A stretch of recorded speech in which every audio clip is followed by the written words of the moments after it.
हमारी इस पृथ्वी पर 7 महाद्वीप अस्तित्व में हैं। Asia, Africa, Europe, north America, south America, Australia और अंटार्कटिका, जिसमें सबसे बड़ा महाद्वीप एशिया और सबसे छोटा महाद्वीप ऑस्ट्रेलिया है। ये तो हो गई जनरल नॉलेज की बात, लेकिन इन 7 महाद्वीप में हमें सबसे ज़्यादा कन्फ्यूजन अमेरिका को लेकर होती है, जिसे 2 डायरेक्शन में डिवाइड कर दिया गया है, नॉर्थ अमेरिका और साउथ अमेरिका। इसके 3 और पार्ट देखने को मिलते हैं, जिसमें एंग्लो अमेरिका, सेंट्रल अमेरिका और लैटिन अमेरिका को इंक्लूड किया गया है। लेकिन इन तीनों को मेजर 7 कॉन्टिनेंट्स में नहीं ऐड किया गया है।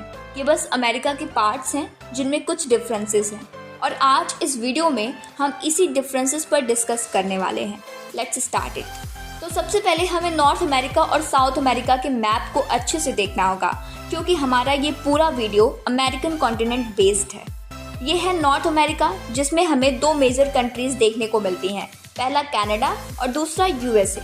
यूएसए का ही एक और पार्ट है अलास्का, जिसकी लोकेशन नॉर्थ वेस्ट में है। वीडियो की शुरुआत में हमने 3 टर्म का यूज किया था, एंग्लो अमेरिका, लैटिन अमेरिका और सेंट्रल अमेरिका। तो सबसे पहले हम एंग्लो अमेरिका और लैटिन अमेरिका पर चर्चा करेंगे कि आखिर ये है क्या और इसमें कौन कौन सी कंट्रीज इंक्लूडेड हैं। बात करते हैं एंग्लो अमेरिका की, तो एंग्लो अमेरिका अमेरिका के उस क्षेत्र को संदर्भित करता है जिसमें इंग्लिश मेजर लैंग्वेज है और जहां ब्रिटिश कल्चर, ब्रिटिश एम्पायर का ऐतिहासिक, जातीय, भाषाई और सांस्कृतिक प्रभाव रहा है। एंग्लो अमेरिका में मेनली 2 कंट्रीज देखने को मिलती हैं हमें, यूनाइटेड स्टेट्स ऑफ अमेरिका और कनाडा। यूएसए का एक पार्ट और है अलास्का, वो भी इसमें शामिल है। एंग्लो का मतलब होता है वाइट पीपल या फेयर स्किन पीपल, जो इंग्लिश बोलते हैं, मतलब कि ब्रिटिश कल्चर से जुड़े होते हैं। तो यहाँ पे जो पीपल्स होते हैं वो मैक्सिमम इंग्लिश लैंग्वेज का ही यूज़ करते हैं। एक बहुत ही छोटा सा हिस्सा है कनाडा में जो फ्रेंच भाषा का प्रयोग करते हैं। अब अगर इन दोनों देशों को छोड़ दिया जाए, वो सारे के सारे लैटिन अमेरिका में आ जाते हैं। मतलब लैटिन अमेरिका में Mexico, central America, south America और कैरिबियन आइलैंड शामिल किए जाते हैं। लैटिन अमेरिका में स्पेनिश और पोर्चुगीज लैंग्वेज बोली जाती है। ऐसा इसलिए क्योंकि लैटिन अमेरिका के इतिहास में 15वीं से 18वीं शताब्दी तक स्पेनियों और पुर्तगालियों द्वारा उपनिवेशीकरण देखा गया। लैटिन अमेरिका को हम ऐसे भी डिफाइन कर सकते हैं जहां रोमांस भाषा का बोलबाला है, जिसमें स्पेनिश, पोर्चुगीज और फ्रेंच शामिल है। जैसा कि हमने आपको बताया कि लैटिन अमेरिका में Mexico, central America, south America और कैरिबियन आइलैंड शामिल है। तो शुरुआत करते हैं मैक्सिको से। मैक्सिको लैटिन अमेरिका का हिस्सा बनने वाला एकमात्र उत्तरी अमेरिका देश होने के बाद भी इस क्षेत्र के सबसे बड़े और महत्वपूर्ण देशों में से एक है। सेंट्रल अमेरिका, जिसमें 7 देश आते हैं, जिनमें से 6 देश स्पेनिश भाषी हैं। उनका नाम है Costa Rica, El Salvador, Guatemala, Honduras, Nicaragua और पनामा, और लास्ट में है बेलीज। अब थोड़ा थोड़ा इन देशों के बारे में भी जान लेते हैं, लेकिन याद रखिएगा कि अभी सेंट्रल अमेरिकन कंट्रीज की बात हो रही है जो लैटिन अमेरिका में शामिल है।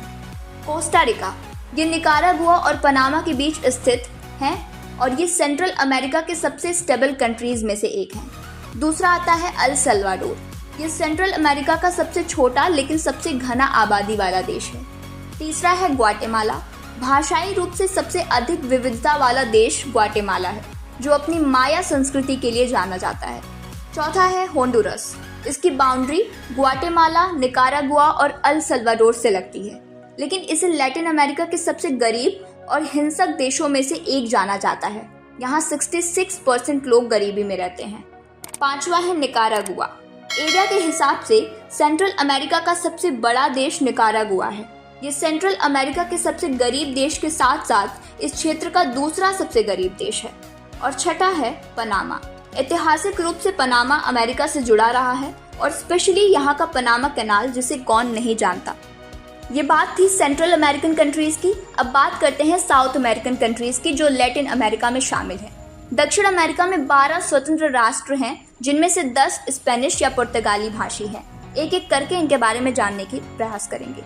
अर्जेंटीना ये दक्षिण अमेरिका का दूसरा सबसे बड़ा और ब्राजील तथा कोलंबिया के बाद तीसरा सबसे अधिक आबादी वाला देश है। साथ ही ये लैटिन अमेरिका की दूसरी सबसे बड़ी इकोनॉमी भी है।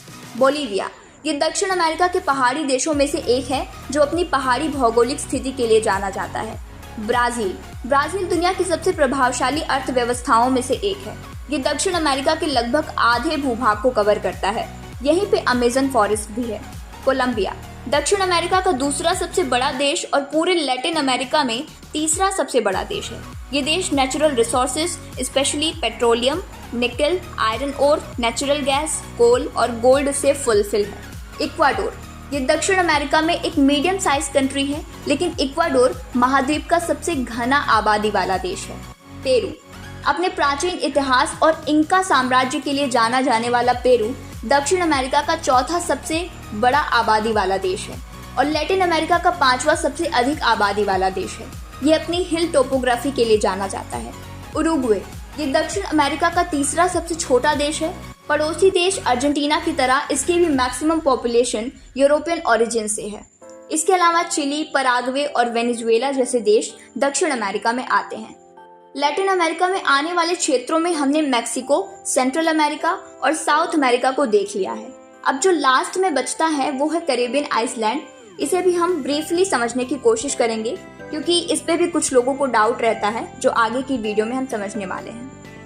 कैरेबियन में 13 स्वतंत्र देश हैं जिनका नाम है अंटिगुआ और Barbuda, Bahamas, Barbados, Cuba, Dominica, Dominican Republic, Grenada, Haiti, Jamaica, Saint Kitts और Nevis, Saint Lucia, Saint Vincent और ग्रेनेडाइंस और लास्ट है ट्रिनिडाद और टोबैगो।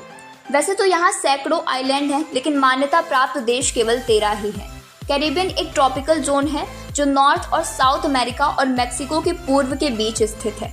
इसमें सैकड़ों द्वीप और कैरिबियन सागर शामिल हैं। कैरिबियन में सबसे बड़ी कैपिटल सैंटो डोमिंगो है जो डोमिनिकन रिपब्लिक की कैपिटल है। डोमिनिकन रिपब्लिक को डीआर के नाम से भी जाना जाता है और ये हिस्पानियोला द्वीप के पूर्वी हिस्से में स्थित है।